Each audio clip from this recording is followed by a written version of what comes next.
Well, good evening to everybody that is joining us. I'm Russell Grossman. I'm one of the executive at the European Cantors Association, and we're beginning this evening the second series of Voice of the Cantor. Now, in the first series of Voice of the Cantor, we had panel sessions and we looked at some of the issues facing the cantor today, 11 programs overall, and if you want to go back to any of those, they're on our website, www.cantors.eu.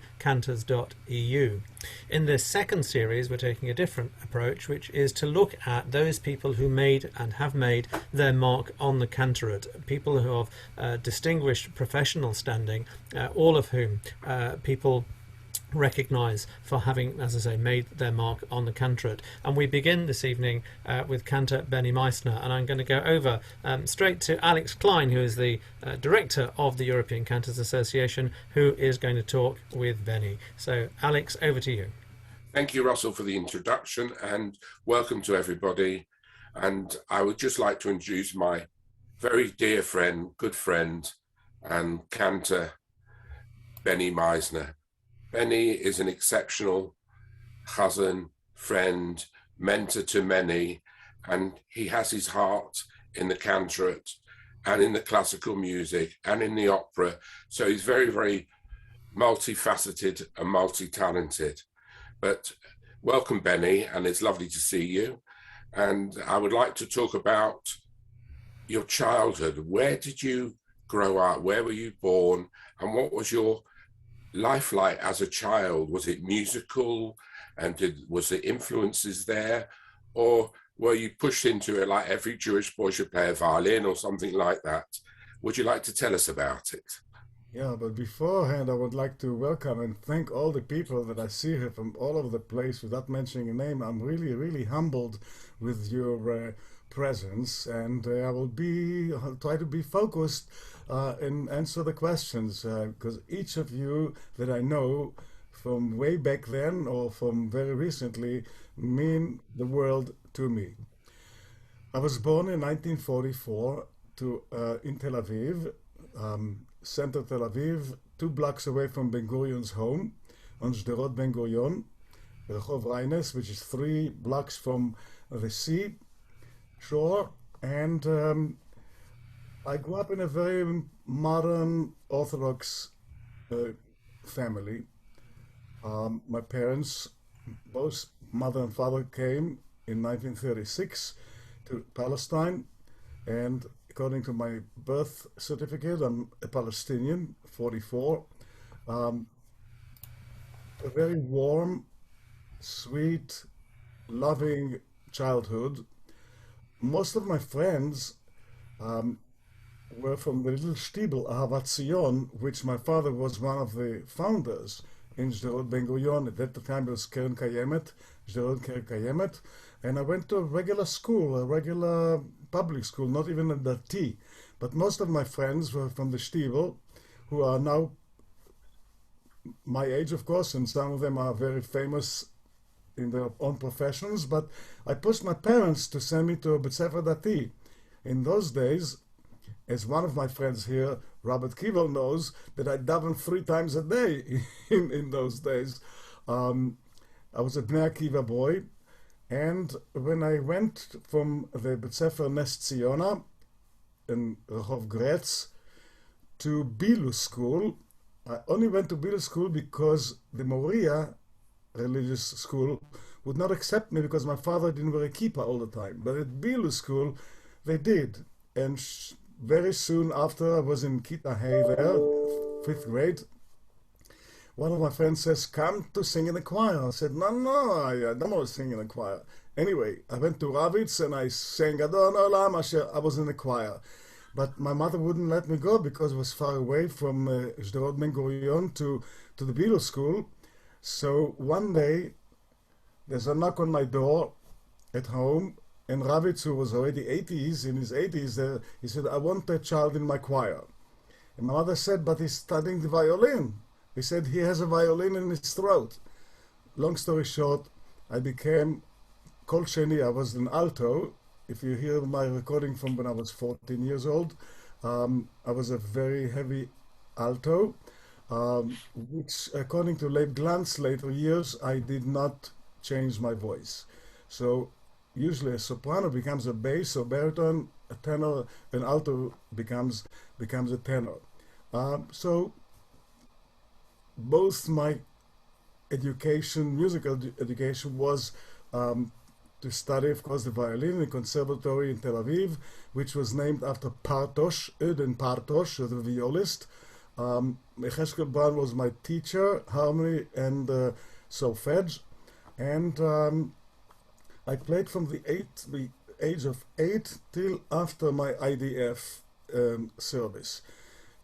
At the same time, of course, I sang in Ravitz's choir. And as I told you, Alex, a couple of minutes ago, that when I was 14 and a half, my mother said to me after my bar mitzvah, "Was macht man for the mommy? What do you do for your mother as a thank you note?" And so I decided to take Yossi Malovani, who was conducting the Bilo choir then, and we went to a studio in Rehov HaYarkon, which was done by a German Jew by the name of Hellinger, who later years proclaims that the first Hatikva that was played on top of the place, they announced the country in the Friday afternoon, the 5th of May, his recording. Anyway, we recorded 2 cantorial pieces by Ravitz, Anna Avda and Kiddush, and the second part was the first violin movement of concerto, a Mozart concerto. I think it was either A major or D major, which I have the recording since I was since 14 and a half years old. The rest is history. So you had various different influences as a child. Your uncle Israel Alter, Leibele Glantz, his best friend, and Ravitz. So were they not conflicting with the different ideas of which vocation you should have or which way you should support your singing, or were they in tune with each other? I was a very serious violin player because I played in the symphony, the Gadna Symphony, that was conducted by Shalom Ron Lyriklis, and some of you, I'm sure, Mali Academy knows the name, and many others would know Shalom Ron Lyriklis. I was very serious. In fact, when my friends from Bnei Akiva came to say, "Benny, let's go to Banot Mechakot, the girls are waiting," I said, "No, I have to practice between 4 and 6 in the afternoon." But it is really, even before Israel Alter and before Ravitz, my uncle, my mother's brother, David Brenner, who actually established and founded the Agudat Lachan, Likud Chovevei Negina. He was a Baal Tefillah like second to none. I even have a CD that was transferred from a cassette of his Baal Tefillah kind of davening. And when he davened, I stood right next to him in Tel Aviv without air conditioning in a little hut, which wasn't even a building. The sweat came out, you know, Leshem Shamayim, when he davened. And of course, he was very, very, very close to Leib Glantz. In fact, the first time we went to hear Leib Glantz, I don't know if Jerry is here or not, I told this story to Jerry. My uncle started to laugh. So I said, David, warum lachst du? In German, why do you laugh? He says, this is Chazones. This, I think, was the second or first time that Leib Glantz davened in Tel Aviv. My uncle David Brenner loved Chazanut, loved anything that had to do with Jewish music. Even the cellist Yehoyachin Shtuchevsky, I heard evenings playing the cello on one of the roofs in Dizengoff Street. And of course, the image of Israel Alter, and I paid the price. Some of my friends here know very well. I paid the price. He wasn't an easy person, and never gave me a compliment because he was afraid it will go into my head. He was a very tough teacher. But in my lecture about Israel Alter, I talk about 3 cantors that I had. In my infancy, when he came when I was 6, 8, 10 years old, and then in the Bilu school, when I was already in a choir, and the third part was when he was teaching at HUC, and when I came to the Hebrew Union College. So I'm trying to stay focused. Ask me a question because I can speak without a break for 2 hours. When did you first take the service as a chazan? Do you remember the first time you ever took a service, the shul, what it was like, and that image? What? Well, the first services that I led, not Shabbat morning, because my mother wouldn't let me walk. So I took the bus Erev Shabbat to Bilu, and then I walked back. And I remember Danny Kaye and Jan Pierce and Richard Tucker hearing me and going like this and saying, when you go up, we want to hear a great tenor. I don't know how great I was or I am, but I'm a tenor. Even Ruchama Danto is here, whose father was my teacher in fourth grade. I was sure that I was a baritone, but Louis Grisha told me, no, you're a tenor. For sure you're a tenor. Anyway, I davened, of course, Kabbalat Shabbat many times. And in my Bnei Akiva days, I davened, in a minyan that used to go Shabbat afternoon for the Peulot. And when my uncle David Brenner passed away, I had the privilege to even lead the service in the shtibel, something that just comes to me now. So I started like the Polish guys, right? But one of the fathers of my friends is Benny at Sabra. You have to daven in Ashkenazit. So that was really the first time. But I didn't have a pulpit. The first time that I led high holidays was on the SS Israel, a Zim line, which I boarded 2 days before Rosh Hashanah, and we came to, or 2 weeks before Rosh Hashanah, and we came to the United States between Rosh Hashanah and Yom Kippur. So I go to the dinner, and I said, anybody who's doing Kiddush? Some people were secular, some not. I was wearing a kippah at the time, so I did Kiddush, and then the social director was a girl from Shomer HaTzair, says to me, if you did Kiddush Friday night, you know how to daven Rosh Hashanah. So they brought me the chef, the kittel from the chef, and the hat of the chef, and the synagogue, which was right by the elevator, was full to capacity. Do you think I knew what I was doing? No. I just did it by osmosis because that was my DNA.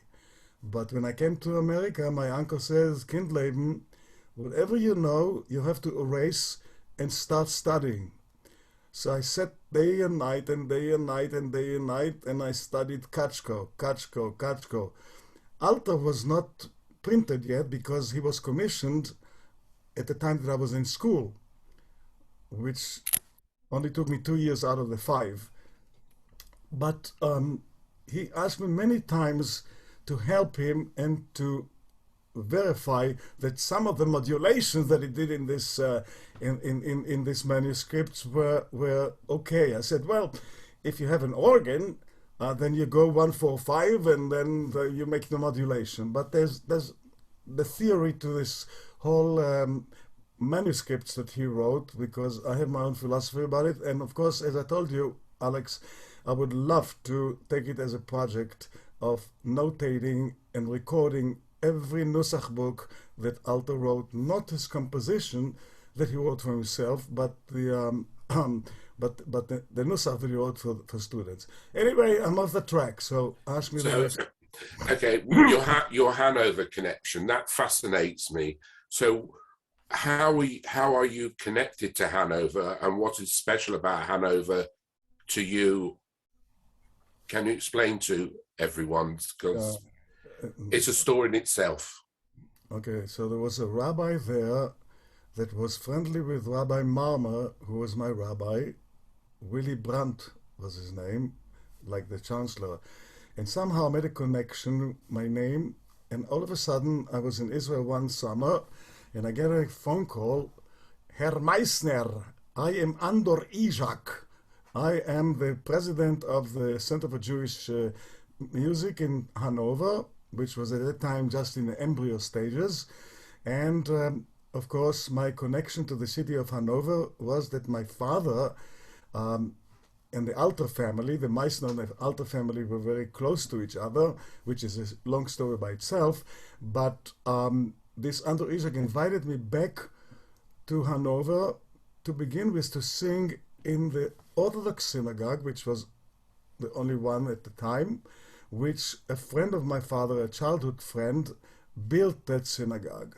And his wife, Lola, after her name, they built the old age home. So the first time I sang in the old age home, a year later, he started to invite me almost every year to the Crystal Night commemoration, which was held in a church, I think on the 10th of the 9th or the 10th of November, commemorating Crystal Night. I can't even remember how many times I sang there, but because of my connection with Hanover and the Jewish community and the non-Jewish community, which all used to flock to this concert. When the concert used to be at 7 o'clock, at 6 or 5:30 was not a single seat in the church because only mostly non-Jews came to those concerts. And as a result of this connection with Hanover, at one point I was called by the Consul General in Toronto, talking to me about a word which I didn't understand what it was, the Verdienstkreuz, the Cross of Merit, which a very dear friend who was a Consul General in Toronto, now she is the ambassador of Germany to Ottawa, she initiated this in the name of reconciliation. And of course, you should know that the name of Israel Alter rings and resounds very, very loud in Hanover. And a few times they even told me that there's a search and there's a plan to even call the city a street after Israel Alter. I think that's a good cue to listen to Yigdal, which was, I think, from Hanover.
ישראל כמשה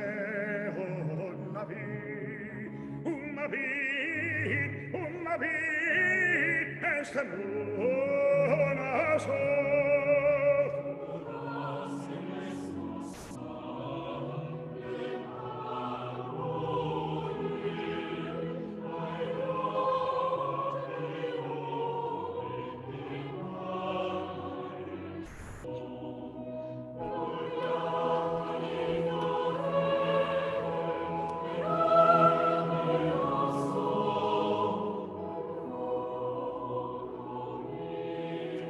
Yes.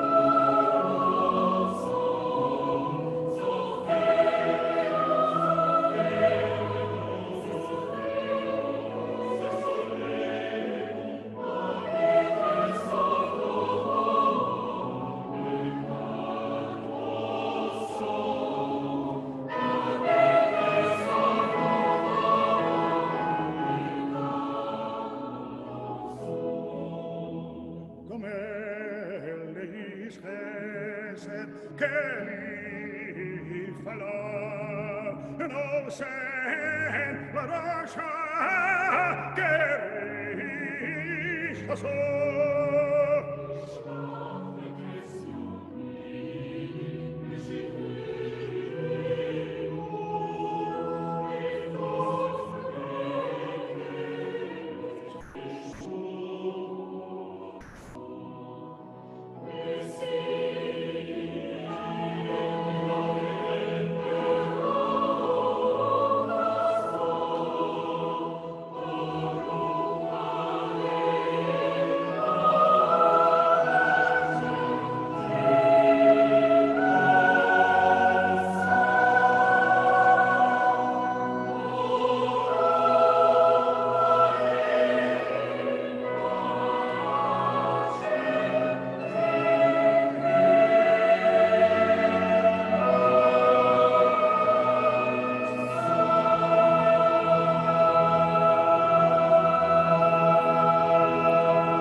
It's quite an unusual setting for Alex, you should know only, first of all, there's the Heidelberg Choir, which is the best choir in Germany, which is hired to sing with most orchestras. And I purposely didn't do the Sulzer or the Lewandowski and the Schubert, of course, that was rendered every year. That was Alfred Rose, a very beautiful setting of the lighting wasn't so good, but you should know that many dignitaries from local and Hanover, from the region, from Lower Saxony, it was all televised, and I was told for about 40 million people. I don't know 40 million people, but it was, each of these events really was heart-rendering, and interviews came with it. So were you the influential side of to get Israel Alter's work at Villa Seligman, and how did that come about? Was it your instigation? I told you before, my rabbi used to say, don't make yourself so small, you're not so big. Mach nicht so klein, bist nicht so groß. But this is a story by itself that can fill up an hour. The point is that after the war, Israel Alter came back to Hanover and found the records, not one scratch. He recorded it 1925 or 6 with his Wagnerian, incredible, colossal voice. It went to South Africa, he went to America, his daughter brought it to Israel when they all made Aliyah. He gave it to me, I stored it, 2 big boxes that I couldn't even lift, of 78, and I had it at my friend's Eldon, who after 3 years says to me, Benny, either either you take it or I'm throwing it out. So I took it back to Canada, and then with my connection with Andrew Izak, who adored, I mean, for him, Israel Alter was the epitome. In fact, in his book, The Spielmann, there's a whole lecture, a whole section about Israel Alter. So it was really my friend Jerry Glantz, in my discussion with him, where should I donate those old recordings? And he says, where they were born. So I donated it to the Villa Seligman. He was the president, and he promised to produce 3 CDs, which I have. One is Chazones, or the cantorial, colossal arrangements and execution of Lewandowski and Sulzer. I was in the elevator at HUC at 68th Street when Eric Werner, the professor, said, Herr Alter, Cantor Alter, how old were you when you were singing this? And it says 26. It says, with a voice like this at 26 to do Al Sulzer and Lewandowski. The second part, of course, is Yiddish and some on. The third CD is some opera and Schumann and some secular material. But these are really monumental recording of Israel Alter. I first met you in 1998 at the Cantors Assembly Convention at the Marriott in New York. I had heard of you, and I had many friends, and we were invited to Sol Zim special 35-year celebration at his shul. So I came with my wife, and we went to the convention. We met you, we schmoozed, we had a few other people that we met, and I always remember, especially the Carnegie Hall concert, and to hear Louis Danto sing at that concert, even though it wasn't well. What a wonderful person, what a wonderful voice. And it's lovely to see Ruchama here as well, joining us tonight. Thank you so much for joining us. And then our paths connected again. So during the night project with Jerry Glantz, we connected because I'm on the board, like you are involved, and we met up again in Vilnius. And how did you connect? I know Label Glantz you were very close to, and Jerry and I are very close, as like yourselves. So what made you get involved with such a phenomenal project? And we're still involved in it, and please God, we hope to go to Riga later on in the year, and other things for next year. So can you tell us about it and how you actually got involved? Jerry Glantz his name is Ezra. Yeah. He is my age. They came 1954 to Israel, and they lived 5 houses, like a half a block away they lived on Ben Gurion Boulevard, and I lived on Reines Street. We were not social friends at the time because I was a Bnei Akiva boy, and I went to the Nachal and I established the Gilboa, and Jerry was into sports, and is still today a very handsome man, but he was really, like we say, a good-looking lad. But he knew me, and we sometimes even played rugby or soccer in the Shdera. It was 2005 that I was on a sabbatical in Thailand, Cambodia, Vietnam. I got an email from my secretary that a Jerry Glantz looking for you. I said, I don't know Jerry Glantz. I know only Ezra Glantz. Is this the son of that famous cantor? And she said yes. Anyway, Jerry at the time collected articles for the book that he incredible contribution, The Man Who Spoke to God. So I wrote my, not academic and not scholarly, but a very simple anecdote about how Glantz influenced me.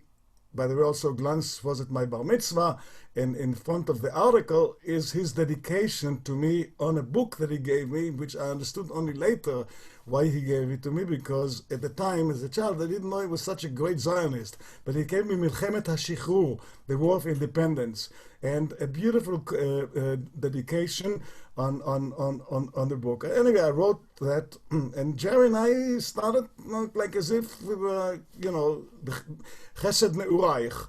And he came to Toronto a few times, and at one point he came to Toronto, and I took him to hear the Roy Thompson Mendelssohn Club Choir, which is incredibly famous, and the Toronto Symphony, to do the Brahms Requiem. And he says to me, we sat in the first or second one, he says, Benny, this is the way my father's music has to be on the concert stage. So that was the embryo stages of an incredible story that I only supported Jerry because I was literally, my father used to stay in the shtibel. My mother didn't like the shtibel, so she used to go to Label Glantz, And I used to have to come on the high holidays to show her in her German Machzor which page Labor is davening now. Those high holidays, in fact, I was at the first Slichot of Leib Glantz in 1954. That's a subject by itself. You should interview me another time about Glantz, because as much as I adored and owe my career and the passion for Chazanut from my Israel Alter, of course, there was nobody, is nobody, and I don't think there will be ever anybody like Leib Glantz. So, if you ask me the question, if you don't, I'll tell you right now. My influence was my David Brenner, the Stiebel, Shlomo Ravitz, Leib Glantz, Israel Alter, and Moshe Genshoff. Not bad for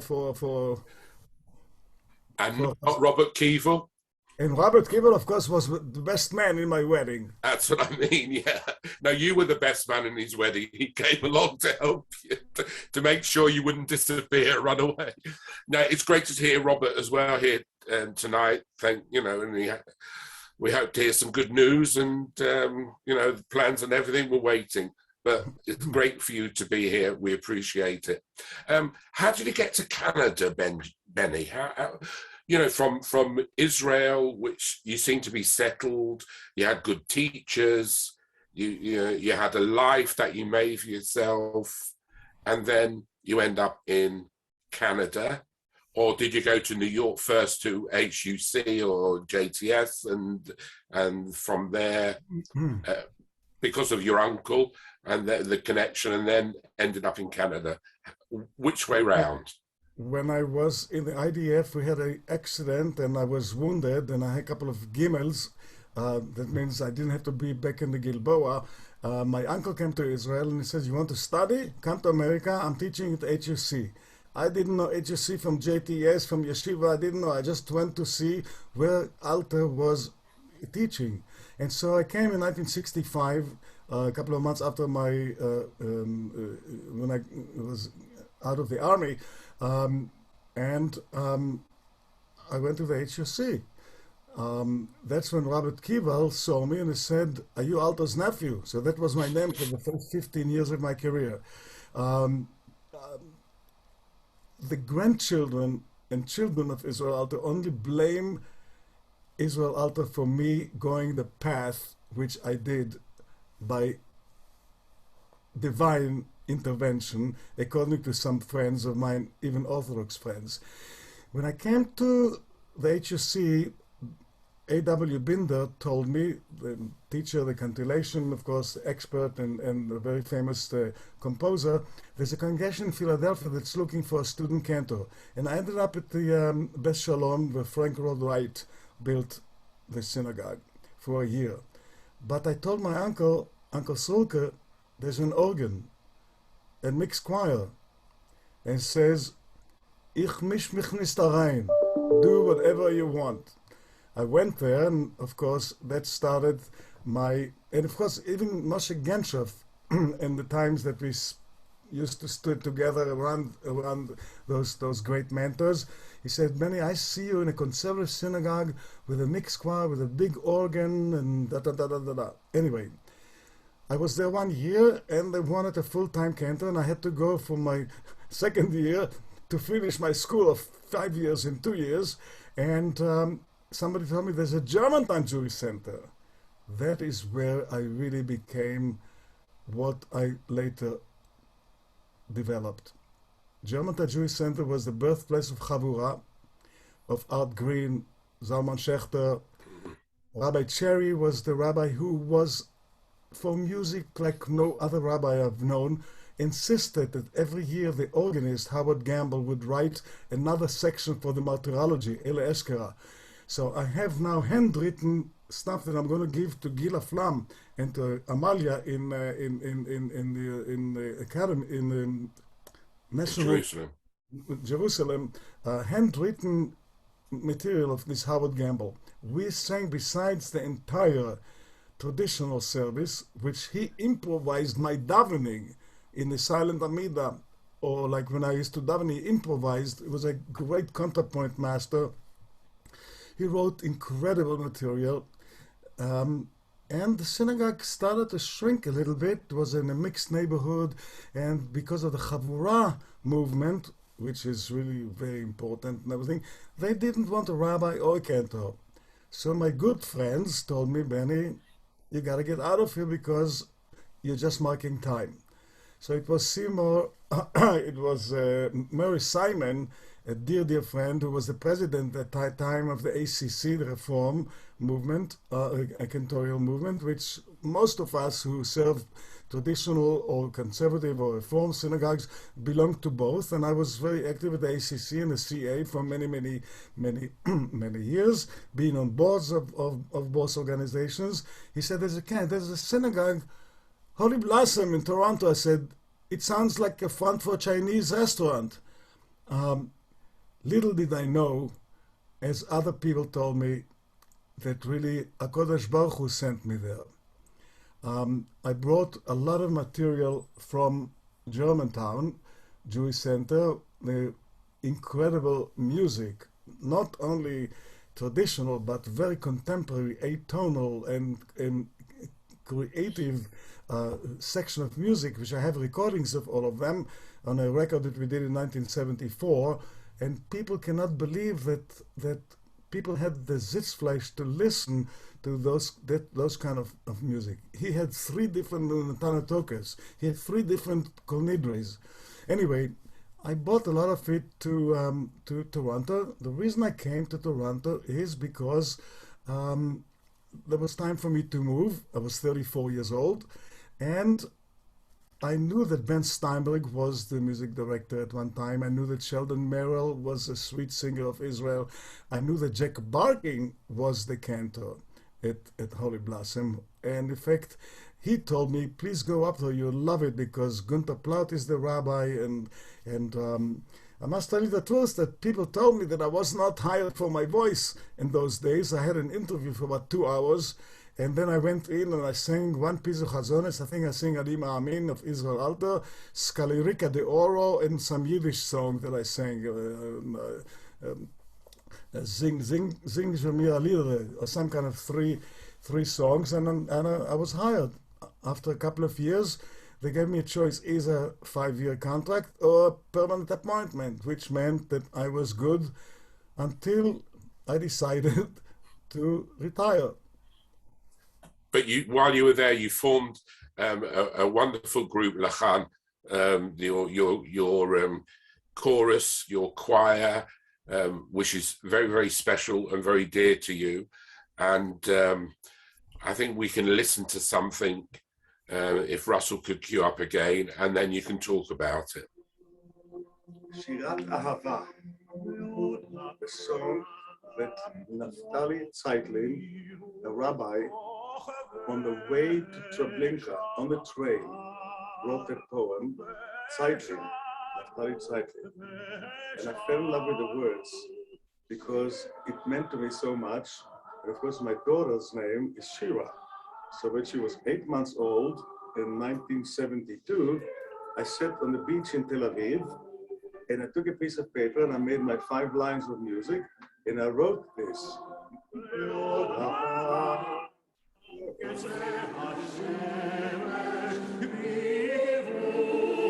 And once again, the dawns of the morning stars will appear. ושרו לפניך.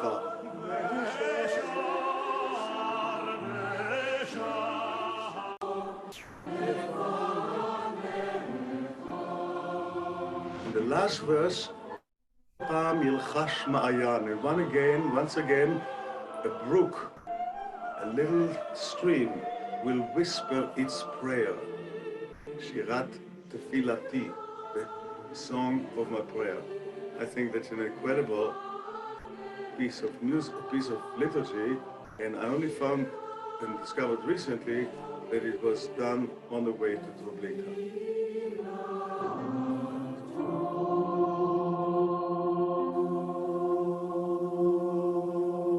I don't know what what you played. Unfortunately, the recording is not so good. This is a little picks from the tribute that the congregation did for me in 2020 when I retired, where I talk about the Shirat Ahava, one of the few things that I composed.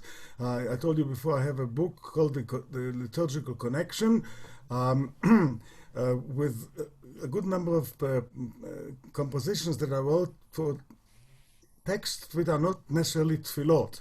For instance, in the High Holiday Machzor, the Reform, the Gates of Repentance, there is at Ne'ilah, Sha'arei Orah, Sha'arei Bracha, Sha'arei Gila, Sha'arei Prana. And so I composed that. I also composed other things, but this particular one is very, very dear to me because I wrote it in 1972 in the beach of Tel Aviv, and I sang it improvised in Philadelphia, in Germantown, and my organist said, "What is that you're singing?" So he made an arrangement that actually was published by Transcontinental, among some other things that I have written. But this little segment is from an interview that was played in the virtual celebration in 2020. Unfortunately, it didn't come out clearly. There are many highlights in your career, many places that you've done or taken services. I remember in Prague in the Altman Shul, where you joined Naftali Herstik and the choir, and we done there one of our conventions, and you joined us again, and then Hanover, and so on and so forth. Is there any place that sticks in your mind that is something very, very special to you and poignant that you will always remember, and why? Well, I will remember a few things from my glorious 40 years at Holy Blossom, which I was blessed with the support of all the rabbis. In fact, one of the rabbis I asked at one point, I said, I'm so grateful to all the rabbis who let me do whatever I want all these 40 years. So the answer was, did we have a choice? But I really was blessed with a supportive congregation and a beautiful choir, both professional choir of incredible singers and temple singers, which at one point measured up to 40 or 50 people, which we performed gigantic works from Bloch Sacred Service to Gershon Kingsley to Janowski to Charles Davidson, to all the big major composers that I was lucky to bring up to Holy Blossom. But in 1993 I established Lachan, which is called after my uncle's foundation in Tel Aviv, Likud Chovevei Nigina, and Lachan of course is melody. So what sticks out in Lachan's life is that we sing, and hopefully we'll sing again, material and repertoire from the 12th century, from Ovadia Hager, all the way to the 21st century and beyond. We went to Bulgaria, we went to Hanover, we went to China, we went to the United States, we went to Ottawa, all performing our incredible repertoire, because besides the violin and the viola now, and besides chazones, which is still in my kishkis, my passion for conducting. I studied conducting with Robert Page, who is a very, very famous conductor, who sang in my choir in Germantown Jewish Center. And for a few times when we hit some incredible pieces of music, he said, for this I would convert. He was really an incredible teacher, and I know that Sheldon Levine of the Assembly knows him, and Murray Simon, because we all studied in Philadelphia in Temple University. And it's there where I really learned how to read music very fast and very, very accurate, because I wanted to be in the Mendelssohn Glee Club in Philadelphia. And he says, Benny, but you're solo material. I said, doesn't matter. I want to sing in a choir. So that's where I acquired my sight reading. How did the the concert at Holy Blossom come around with the Ravitz, special Ravitz concert with Yakov and Yossi and yourself. How did that come to fruition? Well, we knew about the three big tenors, Carreras, Domingo, and Pavarotti, and I decided, with the help of my rabbi, one of the many rabbis that I worked, John Moskowitz, said, Benny, the three M's, Beny Maissner, Mozart, will fill the house. It was the most incredible concert, because most of concert of Chazonim is like who can scream higher and who can do Mashiach Tzidkecha with a high D and this and that. And Gilda, Olav Shalom, said, I've never seen a concert like this. We did a concert not only honoring the memory of Ravitz, but many, and I've a lot of good clips of that concert where we sang things that we sang as children. And after the Kutsha Bricho, for instance. And when it came to the Dreidlach, I pointed to Malovani and I pointed to Yotzan and says, no, you're the balabos here. You sing it. And it was an incredible concert. It was not a gladiator ring concert. It was a very, very warm. And I was very lucky to feel comfortable both in Reform, in Conservative, and in Orthodox synagogue. And so there were maybe not the Haredi, but a big, large number of Orthodox community was present at that concert. So now you retired from Holy Blossom, but you've not retired at all, because I know you're busier than ever and you know, highly sought after as a teacher, as a mentor, as a lecturer. What does the future hold for you, and what are your plans? Do you have anything specific that you want to do? Anything that maybe is in your bucket list that you've never done before, but now you have the opportunity to do so? Well, first of all, I want to achieve and live Chayim Aruchim. Amen. But really, it was 6 years until people started to talk to me about retirement. When I said in 2010 or 2012 or 2013, I want to retire, there was no president who wanted to talk to me. And I really wanted to work until 2019 because I came in 79. But 210 was far away. 217 was too close. I said, at least I want to work till 220. I don't want to be a Schwitzer and say that I'm overly worked, but sometimes I feel I need a job to start resting, because even in the last few days, it was even Ruchama Danto who gave me an idea. Ruchama, I almost have it now. The opera fever among Chazonim. It's a great subject. It's a great subject. And of course, the assembly asked me to do, I was very impressed, and I'm impressed like many other people, I'm impressed with Robert Kival in the listening room. So I have to do a lecture, prepare like the Cantors of Canada, not only Toronto and Montreal, but the wider range. And of course, Canadian composers, which I have, and the music of the Renaissance, which my choir sang. And actually my wife, darling, without her I couldn't move and I couldn't do anything. She is holding me in good shape most of the time when I don't rebel. But we want to travel, and when I retired I wanted to start traveling and cruising and doing and this. But of course we wait the time of COVID to end, and hopefully we'll be traveling. One of the things that I was very happy is many of my students, my private students, occupy one of the great jobs, most of the great jobs in the United States and Canada. I'm so proud of my star student, one of my star students, David Rosen, who succeeded me at Holy Blossom, who is doing fantastic, because he's a mensch. He's a mensch.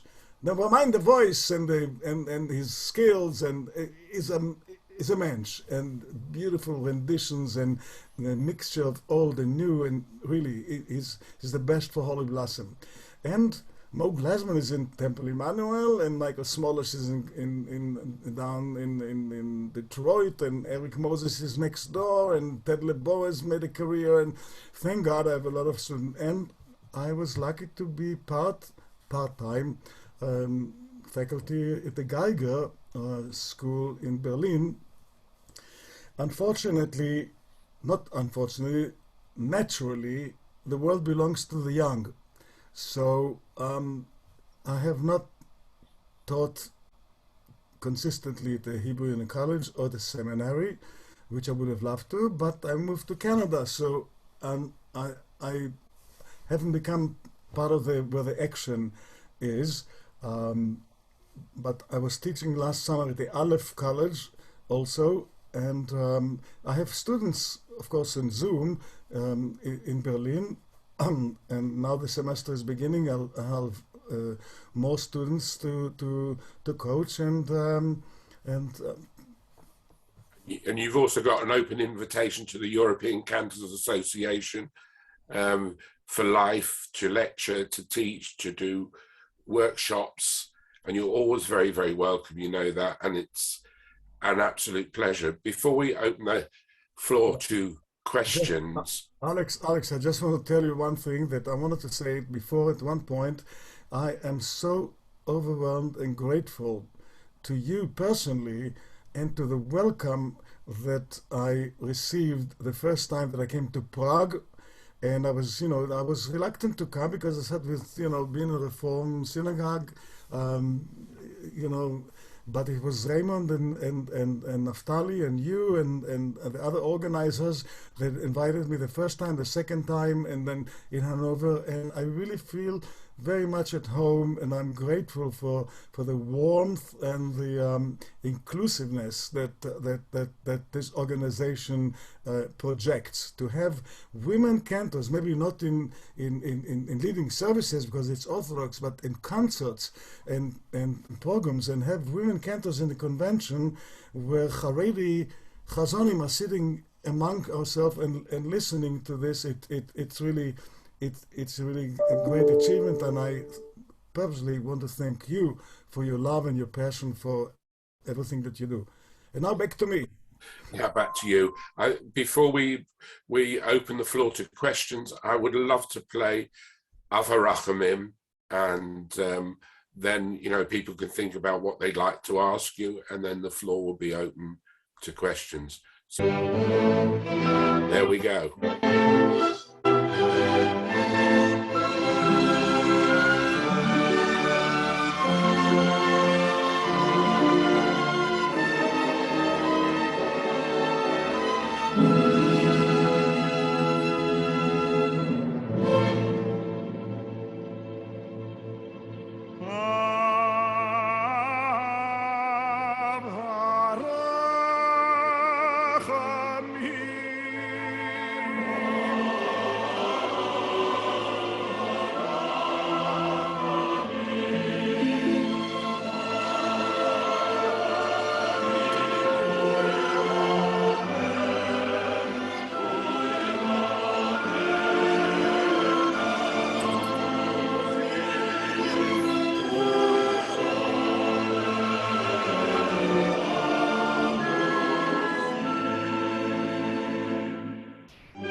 So just raise your hands or unmute yourselves. I want to say something only for one specific person here, Boaz Dorot. Boaz Hamud. I do have another CD which I just did, A Twist of Liturgy. All melodies in a jazz with Matan Klein and a piano, which is totally different from Avo Rachamim. Anyway. Yasher Koach, Alto's nephew. Thank you, Benjamin's best man.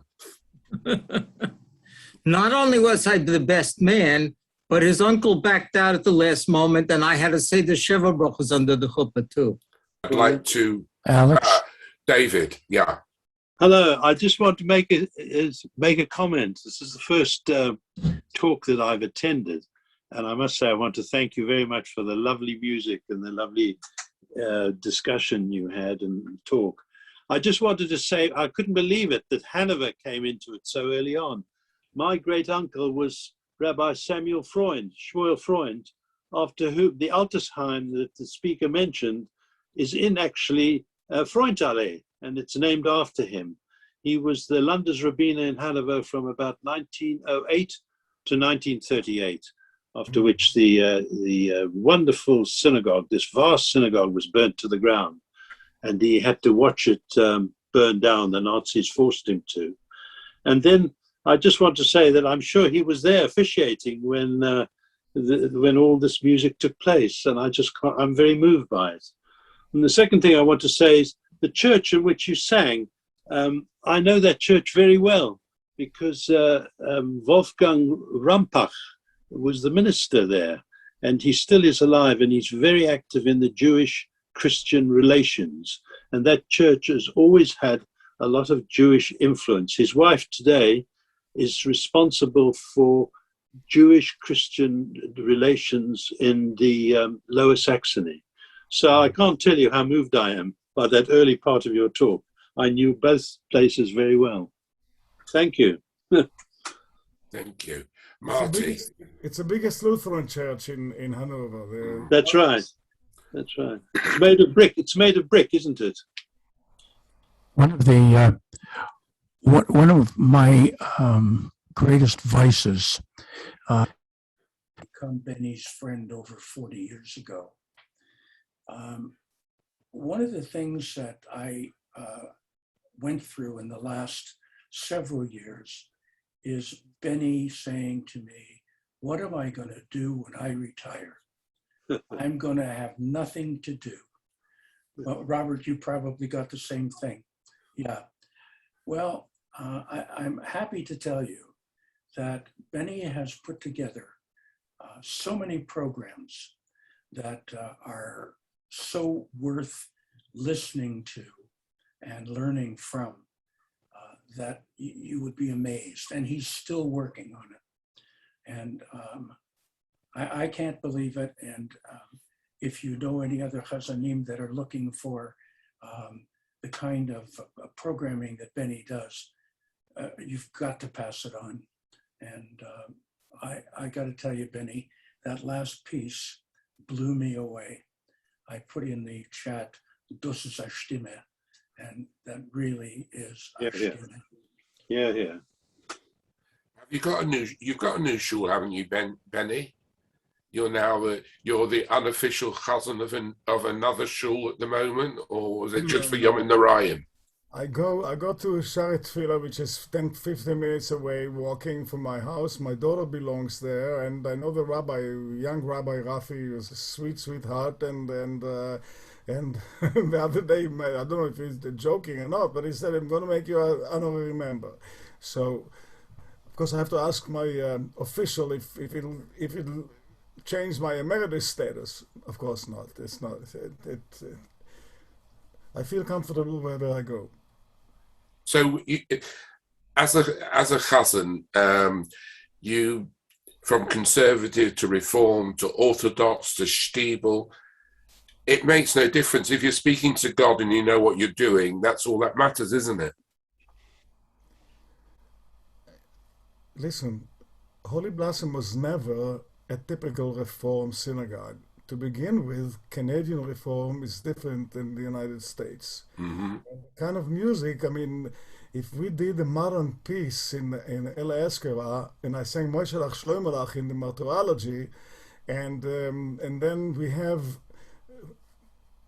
Le'el Orech Din in Mincha, and I use the Shaul Secunda melody, and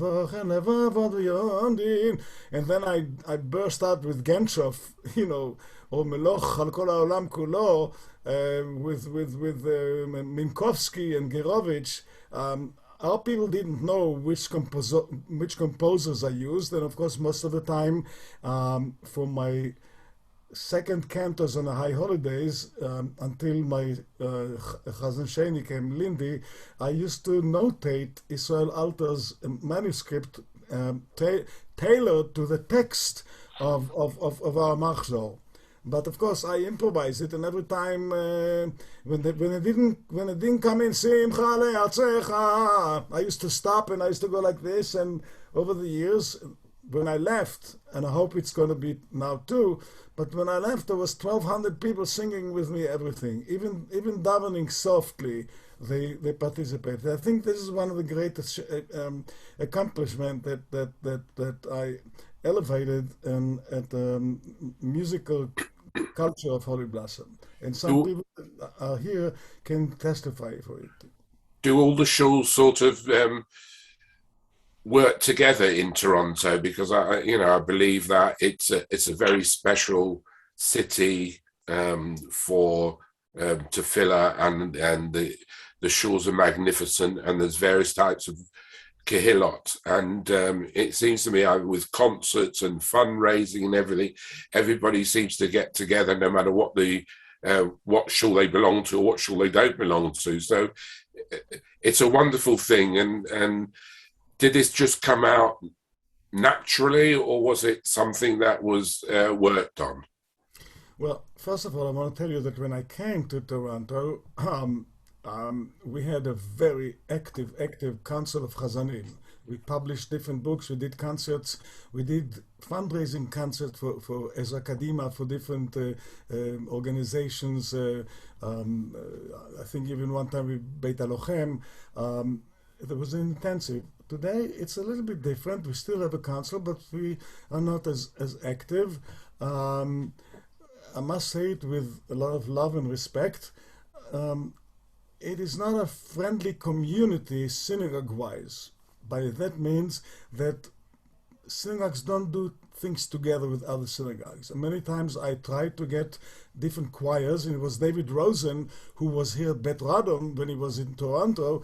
He and I organized some sort of a Zimriya, but there's no collaboration between the synagogue. I mean, we do have a great cantor by the name of Charles Osborne in Temple Sinai, who does his incredible things by himself, you know, and most other synagogues are doing things on their own, and they're great things. But I would have loved to see more kind of collaboration between the synagogues.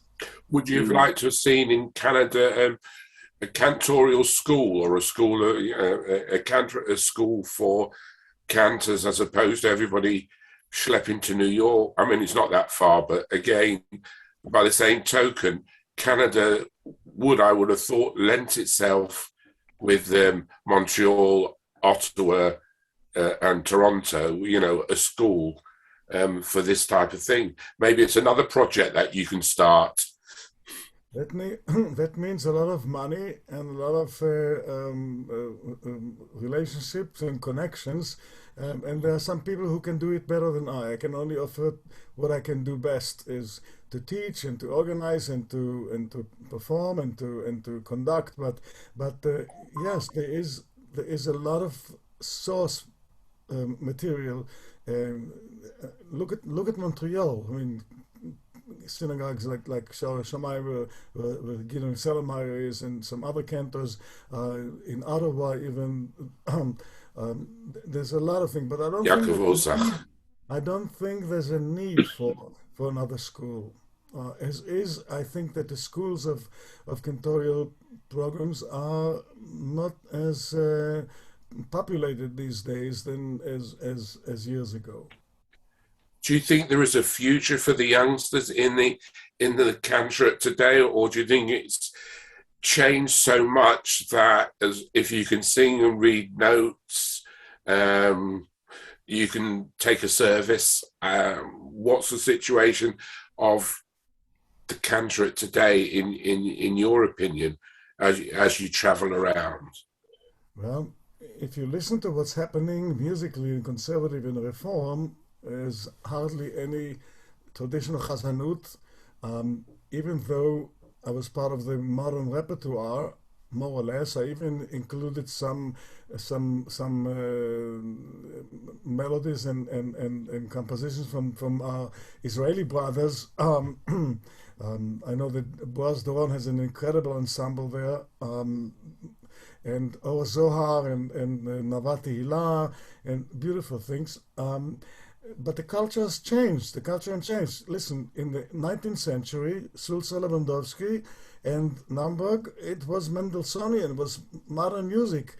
Today, it's folk music that penetrated. I do believe, however, that it is absolutely crucial that even the Tzimtzum, they should have some chatimot and some resemblance to Nusach. And I always lifeguarded Nusach in the synagogue. I mean, every chatima, every paragraph ended up, of course, with the right Nusach. I mean, show me another Reform synagogue, I don't know, don't quote me on it, that does Tal and Geshem. I mean, if I sing Leber Leglanz's Tal in Holy Blossom and Israel Alter's Geshem, and Kachko, not too many Reform have it even in the prayer book. I must tell you, even, I had a beautiful job on the high holidays in Hamilton in a very traditional conservative synagogue, where I had to sit down and study all Malchut, Zechonot, and Shofros, which I didn't do for many years, and I studied Israel Alter's manuscript. Even the Lev Shalem Machzor is already very castrated because I was looking for some piyutim and they were not there. So, but nevertheless, it was a great challenge for me, and I'm very happy that I was hired for next year in Hamilton to do high holidays. Fantastic. Well, I'd just like to mention that our next in the series, Program 2, on the 27th of October, will feature Jackie Mendelson, Chazan Jackie Mendelson, who's a phenomenal mover and shaker within the Chazonish movement, and he does a regular blog every week, which we put on our Facebook page. So if you want an interesting and colourful evening or afternoon spent, please join us on the 27th of October for number 2 in the series with Chazan Jackie Mendelson. Jackie Thank you. One of the great cantors. I remember when I came to the States, we spent Shabbatot together in Shomrei Emunah in some shtiblach in Brooklyn together. So he also his background is very deep in Yiddishkeit and Chazones, and you'll hear next week. Incredible, really. Jackie is a legend. And if those who don't know, I mean, he's 2 films he made, documentaries on the Cantor about Borough Park and about his childhood and the great Chazonim of the past, The Cantor's Tale and the second version of it. So if most of people in the UK don't know of these things, and hopefully I'm introducing them to a new world, new faces and different people that they would find very interesting, very intriguing, very stimulating. So we look forward in this series to continue having these conversations, quite light-hearted, but getting into the lives of people who made a difference in the cantorate. And I thank you, Benny, for being our first, and a remarkable, beautiful evening was spent with you. Thank you so much. And I want to thank you again, and I want to thank everybody that had the Sitzfleisch to sit beyond the hour to listen. And thank you very much for everybody who came. Really, it was a great pleasure and a great honor.